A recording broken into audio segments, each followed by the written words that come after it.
আজ আমরা এসেছি ঝিনাইদহ জেলার ঐতিহাসিক বারোবাজার গলাকাটা মসজিদে।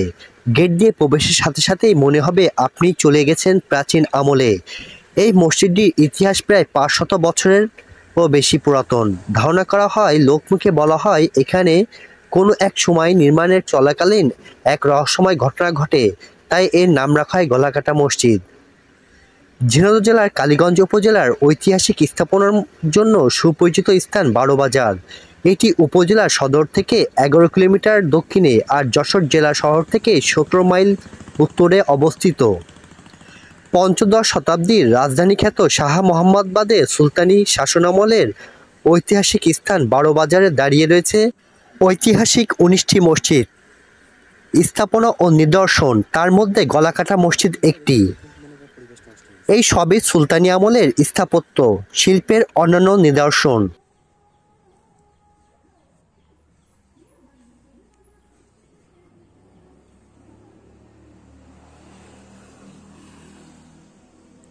সমাপ্তি করো, ওখানে হাত দাও, ওই পিলারে।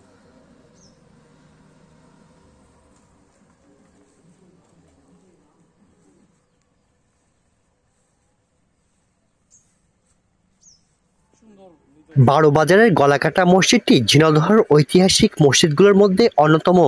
এটি বারোবাজারের তাহেরপুর রাস্তার পাশে অবস্থিত। এটি একটি বর্গাকৃত মসজিদ যার প্রতিটি বাহু প্রায় 25 ফুট লম্বা এবং দেওয়াল 5 ফুট চওড়া।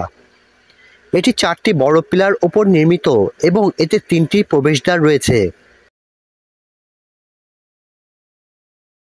ভিডিওটি ভালো লাগলে লাইক দিন, কমেন্টে জানাবেন কেমন লাগলো, আর অবশ্যই সাবস্ক্রাইব করুন আমাদের চ্যানেলটি। মসজিদটির পাশেই গলাকাটা দিঘিটি অবস্থিত এবং এটি খানজাহান আলী কর্তৃক নির্মিত।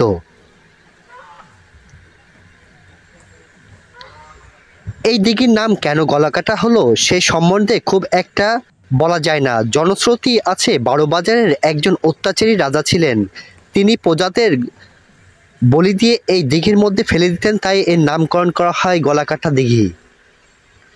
বাংলার ইতিহাস ও ঐতিহ্যকে জানার জন্য বারোবাজারে এই মসজিদ এক অন্যান্য নিদর্শন। ধন্যবাদ সকলকে ভিডিওটি শেষ পর্যন্ত দেখার জন্য।